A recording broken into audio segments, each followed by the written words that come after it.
There's nowhere to go without a street. You're nowhere near the green grass. There's not a street without a car. There's not a road without a person. There's no house, there's no quiet. Ironically, everyone dreams to live in Shanghai. Not only because it's the great city that I grew up, but also to pursue what is similar to the so-called American dream. 23 million people on 2,400 square miles, the city I knew from childhood is disappearing.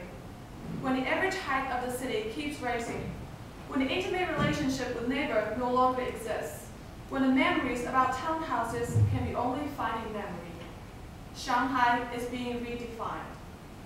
Shanghai, my dear hometown, no matter where I go, I will always keep you in the bottom of my heart.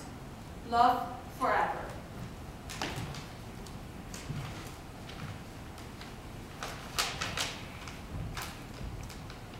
Dear Buffalo, I miss you like hell, especially now. Exile? No. Difficulty? Yes. I've been through the imperfection and the violence because I had acceptance. And I have it now, yes, but it's not you, Buffalo, baby. But in the dead of winter, I can return to you, and in feet upon feet of lake effect snow, I can bury myself there. Forever yours, Buffalo, Amanda.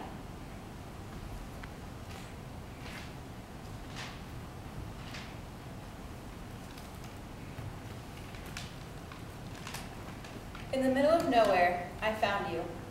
Home of the good life, home of preachers, teachers, farmers, workers, and sometimes I feel sentimental, dear Ashland, Nebraska, small town life at its very finest. Unpaved roads and cobblestone and fields as far as the eye can see.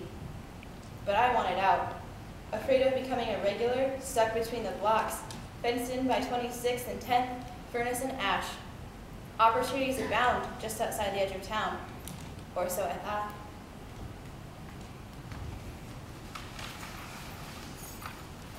Dear Nanjing, we call you the southern capital, a metropolis on Yangtze River. You witnessed the prosperity and corruption for 6 dynasties, but you're also most well known for your bloody history. However, you're still the most tolerant city I've ever seen, not only to citizens, but to foreigners. Even your dialect sounds like choral. To me, it's always familiar. Your most beloved dish of ducks always make me slaver, although 4 months of hot days over 100 degrees brings me anger. Oh, Nanjing, the place I call home, I love you forever.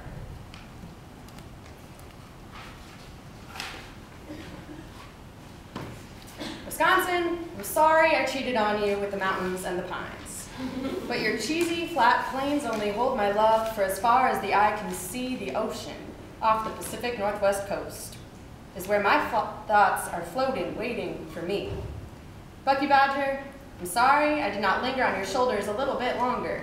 I knew you were desperate for me to stay, with my heart in my foot and my foot in your grasp, but my legs had to move to straddle wide canyons of sandstone and riverbanks and to reach family companions. Wisconsin, I'll be honest, Oregon was a prick when I first met it. The first night I was there was screaming and noises. The thing is, you were mad town too. Nothing would have changed if I hadn't left you.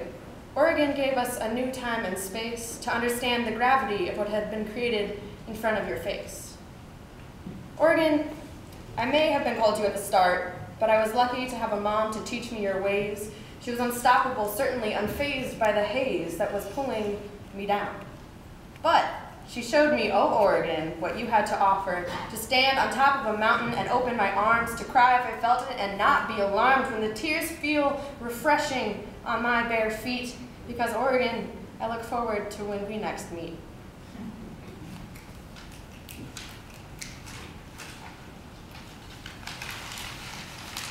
Tucson.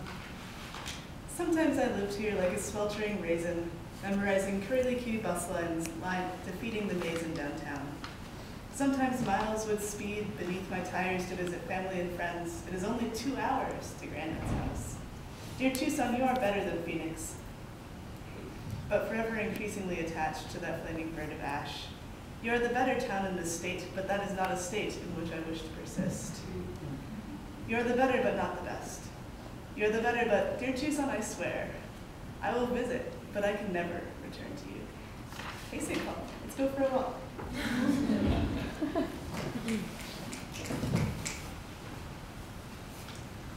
Dear Cleveland, I love you not. You are the home of the Cleveland Orchestra, of Drew Carey, of rock and roll, yet you are leaving a toll on the people who live here. You with your forever unpredictable weather, but predictably cloudy days. You with your forever underperforming sports teams, the Browns, the Indians. Don't even get me started on the Cavs. Cleveland, you flaunt your haves, but what about your have-nots? The steel nose stack high, let the people lay low, littering the streets, empty stomachs, empty hearts. But this is my home.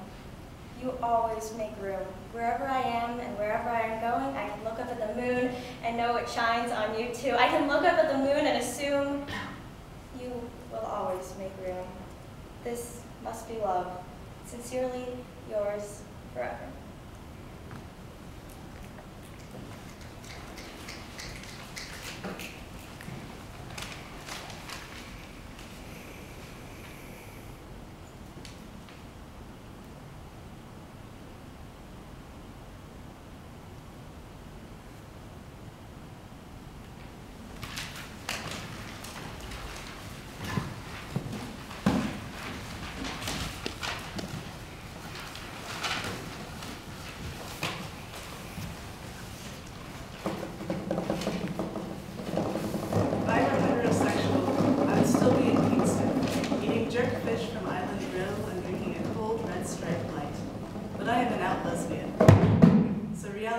Icy on the windows of my New York City.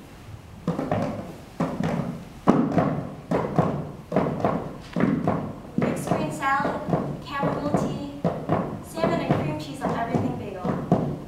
I'm in political exile, self-imposed, necessary, difficult. Some die-hard Rastafarians may argue that these words were never intended to voice the sentiments of any lesbian in exile, but something in them speaks of tolerance and freedom.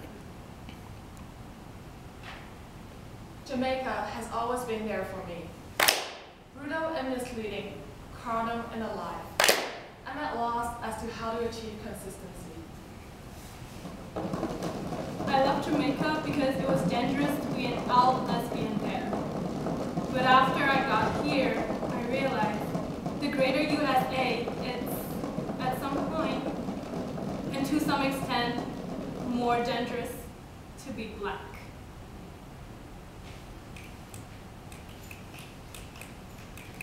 I write poetry to survive the dance of being home and not home, of being freer but not free.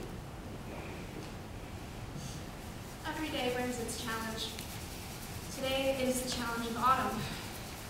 Tomorrow it may be Scott or Brett or Todd who imagines Jamaicans naked, native, and inarticulate. He will, with his lack of knowledge and exposure, ask where I learned to speak English so good.